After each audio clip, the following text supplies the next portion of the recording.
حضرت ابی دردار رضی اللہ تعالیٰ عنہ سے روایت ہے کہ ہم حضور کی خدمت میں بیٹھے تھے کہ آقا نامدار نے فرمایا کہ اللہ نے جو کسی کی عمر مقرر فرمائی ہے اس میں کوئی تبدیلی نہیں ہوتی، نہ وہ بڑھے گی نہ کم ہوگی۔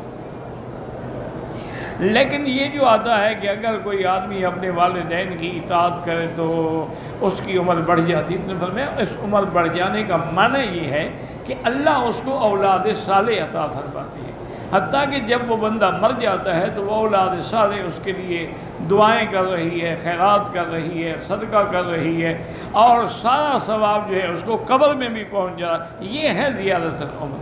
اور بعض علماء نے یہ بھی فرمایا ہے کہ عمر کے بڑھ جانے کا معنی یہ ہے کہ اس تھوڑے سے وقت میں اللہ برکتیں ڈال دیتے ہیں۔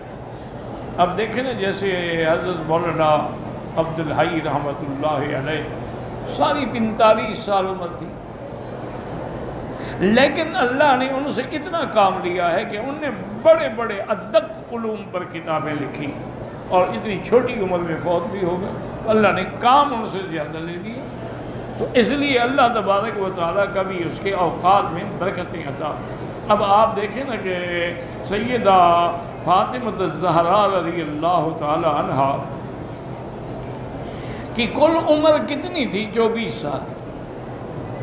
24 سال میں فوت ہو گئی، 18 سال، اور بی بی عائشہ 24 سال میں، لیکن ان کا علم پوری دنیا میں پھیلا، بڑے بڑے صحابہ نے آ کے ان سے علم حاصل کیا، بڑے بڑے جلیل القدر علماء جو ہیں وہ آ سے ان سے علم حاصل کرتے۔ حضرت ابن عباس باقی صحابہ کے اعتبار سے چھوٹی عمر کے تھے، لیکن اللہ نے ان کو علم سے نوازا تھا کہ اللہ نے ان کے سینے کو قرآن کی تفسیر سے کھول دیا تھا۔ تو اس لیے حضرت عمر رضی اللہ تعالیٰ عنہ جب صحابہ آتے نا تو آپ حضرت ابن عباس کو آگے بٹھاتے، تو کچھ صحابہ کو یہ بات محسوس ہوئی، گراں گزری۔ انہوں نے کہا کہ دیکھو ابن عباس ہمارے بچوں سے بھی چھوٹا ہے، لیکن حضرت عمر اس کو آگے بٹھاتے ہیں، ہمیں پیچھے بٹھاتے ہیں۔ حضرت عمر خاموش ہے۔ ایک دن اسی طرح صحابہ کی مجلس تھی، تو حضرت عمر نے سب سے پوچھا کہ اذا جاء نصر اللہ والفتح کا اس صورت کا ترجمہ کیا ہے؟ سب نے کر دیا، صحابی تھے، عرب تھے، عربی جاننے والے تھے۔ تو حضرت عمر نے اس کے بعد فرمایا کہ ابن عباس تم بتاؤ گے سورت کے کیا مطلب اور کیا مفہوم اخذ ہوتا ہے؟ تو حضرت ابن عباس نے کہا فیہا نعی رسول اللہ صلی اللہ علیہ وسلم، امیر المومنین، اس صورت میں حضور کی وفات کی خبر دی گئی کہ جب دین پھیل گیا، دین غالب آ گیا، اب دنیا جماعتوں کی جماعتیں اسلام میں داخل ہو رہی ہیں، تو حضور کا کام تو مکمل ہو گیا، جب کام مکمل ہو گیا تو پھر جانے کا وقت آ گیا۔ تو یہ بات حضرت ابن عباس نے سمجھی، جو بڑے بڑے لوگوں نے نہیں سمجھی۔ تو اس لیے اصل میں علماء نے لکھا ہے کہ قرآن ایک ایسی عظیم جامع کامل معنی نعمت ہے کہ اس میں اللہ نے ہر علم رکھا ہے، بات یہ ہے کہ سمجھنے والا ہو۔ ایسے تو اللہ نے نہیں فرما دیا نا کہ تبیانا لکل شیء، ایسے تو نہیں فرما دیا کہ ما فرطنا فی الکتاب من شیء، ہر چیز۔ ایک آدمی کسی عالم کے پاس گئے، بعض ہوتے ہیں نا میرے جیسے بیچارے ان پڑھ، تو کہنے لگا اچھا حضرت قرآن شریف میں درزی کے کام کا ذکر بھی ہے؟ اس نے اپنی طرف سے بڑا مشکل سوال کہ یہ جو کہتے ہیں قرآن میں ہر علم ہے، تو خیاطہ جو ہے یہ بھی تو علم ہے نا؟ تو نے کہا جی یہ خیاطہ جو ہے درزی کا علم، آپ نے فرمایا ہاں بالکل ہے۔ وہ حیران ہو گئے، اور فرمایا کہ حضرت آدم کے جب کپڑے اتارے گئے آدم و حوا کے، فَاتَّفِقَا يَخْصِفَانِ عَلَيْهِمَا مِنْ وَرَقِ الْجَنَّةِ، وہ پتوں کو کاٹ کاٹ کے جوڑ رہے تھے۔ درزی بھی تو کپڑا کاٹتا ہے اور جوڑتا ہے، وہ پتوں کو جوڑ رہے تھے، تو درزی کیا کرتا ہے؟ درزی کا کپڑا بھی سطر چھپانے کے لیے، آدم بھی سطر چھپا رہے ہیں۔ تو تو اس نے کہا بھی ہاں جی. تو اس لیے علماء فرماتے ہیں کہ اگر قرآن پہ نظر ڈالیں، مثلا درخان کا کام ہے، موجود ہے قرآن میں کہ اللہ نے نوح علیہ السلام کو حکم دیا وَاصْنَعِ الْفُلْكَ بِأَعْيُنِنَا، بناؤ کشتی جیسے ہم آپ کو تعلیم دیں. تو جبریل علیہ السلام نے تعلیم دی اور سب سے پہلے لکڑی کا کام جو ہے وہ حضرت نوح علیہ السلام نے کیا. تو قرآن میں موجود ہے. لوہار کا کام بھی قرآن میں موجود ہے. اللہ فرماتے ہیں کہ ہم نے حضرت داؤد کے ہاتھ میں وَأَلَنَّا لَهُ الْحَدِيدَ، لوہے کو نرم کر دیا. أَنِ اعْمَلْ سَابِغَاتٍ وَقَدِّرْ فِي السَّرْدِ، کہ آپ زرہیں بنائیں اور جیسے چاہیں بنائیں. حضرت ہاتھ سے موڑ لیتے تھے لوہے کو، تو اب لوہے کا کام بھی تو ثابت ہو گیا.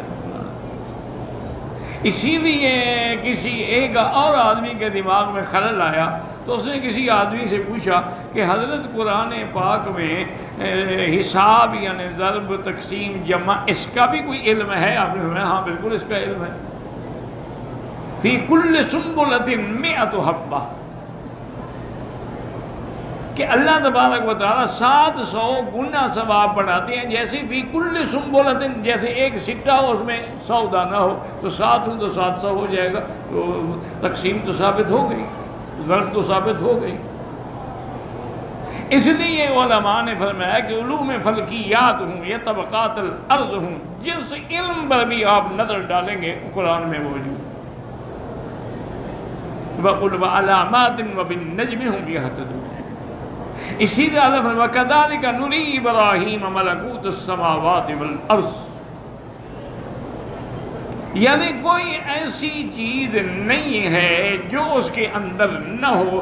احکام دیکھیں، حدود دیکھیں، قصاص دیکھیں، حلال و حرام دیکھیں، عورتوں کے مسائل دیکھیں، میراث کے مسائل دیکھیں، فرائض دیکھیں، نکاح دیکھیں، تو سب اللہ کے قرآن.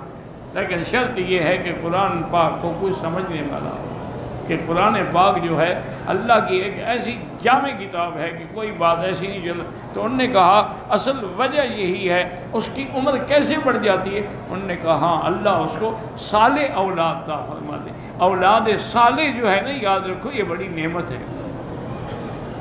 اور اولاد طالح جو ہے یہ آدمی کے لیے عذاب ہے.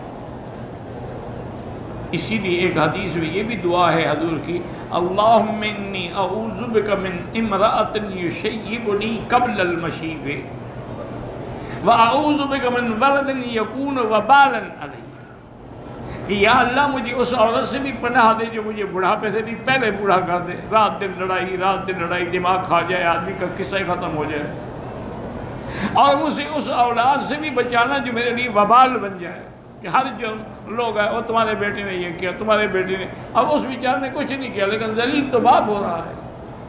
اس سے بھی اللہ کے نبی نے پناہ مانگی ہے. اور ذریت صالحہ جو ہے، ربنا ہب لنا من ازواجنا وذریاتنا قرۃ اعین. اور یہ بھی یاد رکھنے کہ جب آدمی مر جاتا ہے اس کے عمل رک جاتے ہیں، لیکن 3 عمل جاری رہتے ہیں.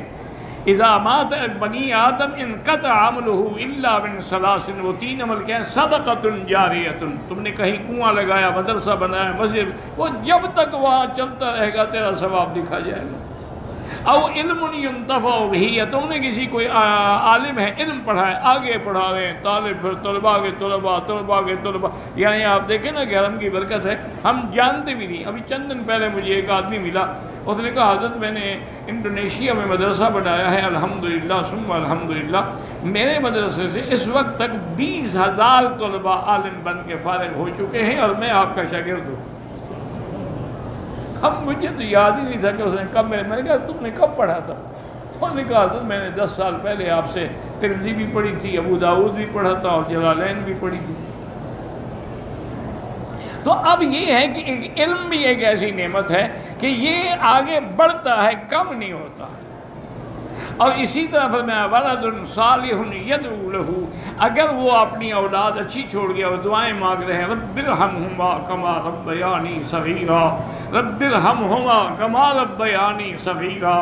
تو اس لیے یہ زیادت فی العمر ہے.